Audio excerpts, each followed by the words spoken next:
On est place de l'Hôtel de Ville et on est là parce que on en a marre d'être discriminés. Il y a toujours eu de l'homophobie, hein, ça c'est clair. Mais là actuellement il y a vraiment une recrudescence de l'homophobie. Même s'il pleut, on est au moins 1 million ici sur la place de l'Hôtel de Ville. Je n'exagère pas du tout.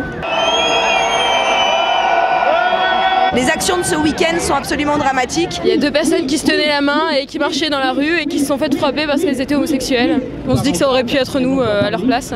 Il y a eu le local, l'espace des Blancs Manteaux qui a été saccagé juste pour interdire un forum d'associations LGBT. Il y a des associations sportives là-dedans, il y a des associations conviviales.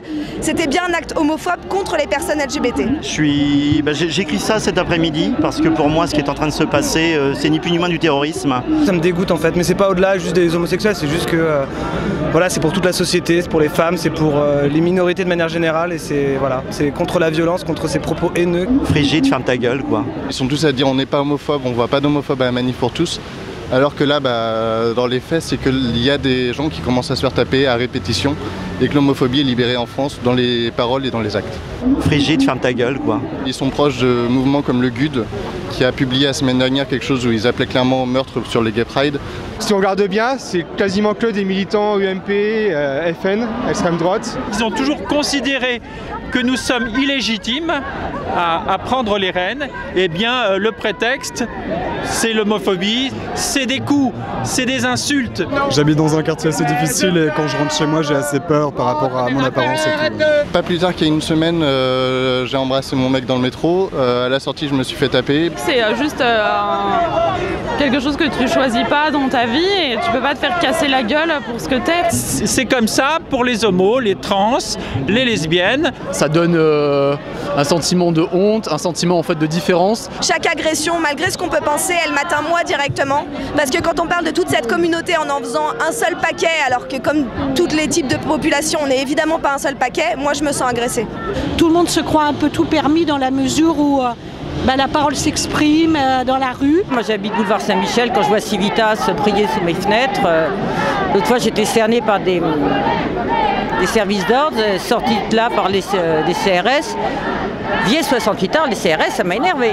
Mais en fait, j'étais bien content quand même qu'ils soient là, parce qu'on ne peut rien dire, rien dire. Dans beaucoup d'églises, pendant beaucoup de dimanches, à la place de prêcher l'évangile, on a dit les gens qu'il fallait être contre cette loi, qu'il fallait s'organiser, qu'il fallait manifester. On a transformé les églises en des lieux politiques.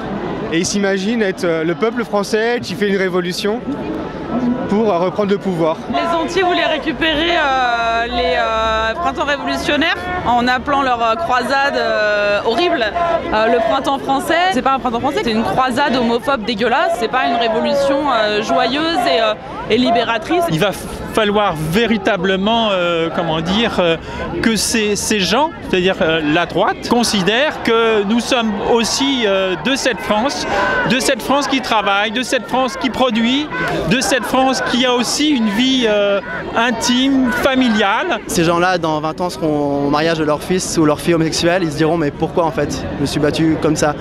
Et c'est pour ça que finalement on a décidé de venir ici pour répondre par l'amour plutôt que par la haine. On se targue assez souvent que la France est le pays des droits de l'homme, mais ça fait un certain nombre d'années qu'on n'a pas été moteur sur ce genre de problématique. J'ai une amie qui revient d'Afrique du Sud, où c'est un pays où il y a encore l'apartheid, et ils sont choqués de voir qu'on n'autorise pas le mariage homosexuel, alors qu'ils en sont encore à l'apartheid. Je vous enverrai le faire-part. J'ai hésité parce que j'ai aussi une chèvre, donc j'ai longtemps hésité, mais finalement j'ai opté pour le chien. Super, il est très mignon, bravo, félicitations. Merci. Oui.